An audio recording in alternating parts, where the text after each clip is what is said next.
তপশিলি উপজাতিভুক্ত হবার দাবিতে আজকে সকাল থেকে আদিবাসী কুর্মী সমাজের রেল অবরোধের কর্মসূচি থাকলেও বাস্তবে কোনো স্টেশনেই এদিন এই কর্মসূচি দেখা যায়নি। রেল সূত্রে জানা গেছে যে রাঁচি, পুরুলিয়া, হাওড়া, বন্দে ভারত সহ বিভিন্ন এক্সপ্রেস ট্রেন এবং প্যাসেঞ্জার ট্রেন নির্দিষ্ট সময়ে তাদের স্টেশন থেকে ছেড়েছে এবং গন্তব্যের দিকে রওনা হয়েছে।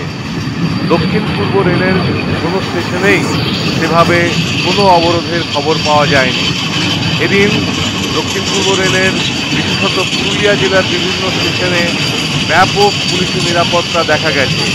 একদিকে যেমন রাজ্য পুলিশ, তার সাথে সাথে রেলের পুলিশ যেগুলি রয়েছে আরপিএফ এবং এসআরপিএফ তাদেরকেও দেখা গেছে। যাত্রীদের মধ্যেও এদিন তেমন কোনো উদ্বেগ দেখা যায়নি। তারা জানিয়েছেন যে নির্দিষ্ট সময়ে তারা ট্রেন ধরতে এসেছেন এবং কোনো জায়গা থেকেই কোনো বাধা আসেনি। গত কয়েকদিন ধরেই সাধারণ রেল যাত্রীদের মধ্যে একটা উদ্বেগ দেখা গেছিল এই অবরোধের ঘোষণাকে কেন্দ্র করে।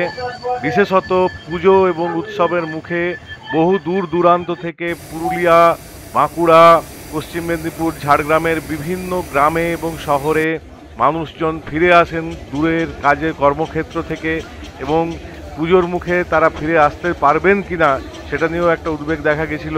যদিও কলকাতা হাইকোর্টের রায়ে স্পষ্টভাবে নির্দেশ দেওয়া হয় যাতে কোনো জায়গাতে ট্রেন আটকানো না হয় অথবা সড়ক পথও যাতে আটকানো না হয় সেই মতো প্রশাসনকে নির্দেশ দেওয়া হয়। এবং আজকে সকাল থেকে দেখা গেছে ব্যাপক প্রশাসনিক তৎপরতা এবং তার মধ্যেই স্বাভাবিকভাবে ট্রেন চলাচল করছে, স্বাভাবিকভাবে যাত্রীরা তারা ট্রেনে চাপতে পারছেন এবং তারা নিজেদের গন্তব্যের উদ্দেশ্যে রওনা হয়েছেন।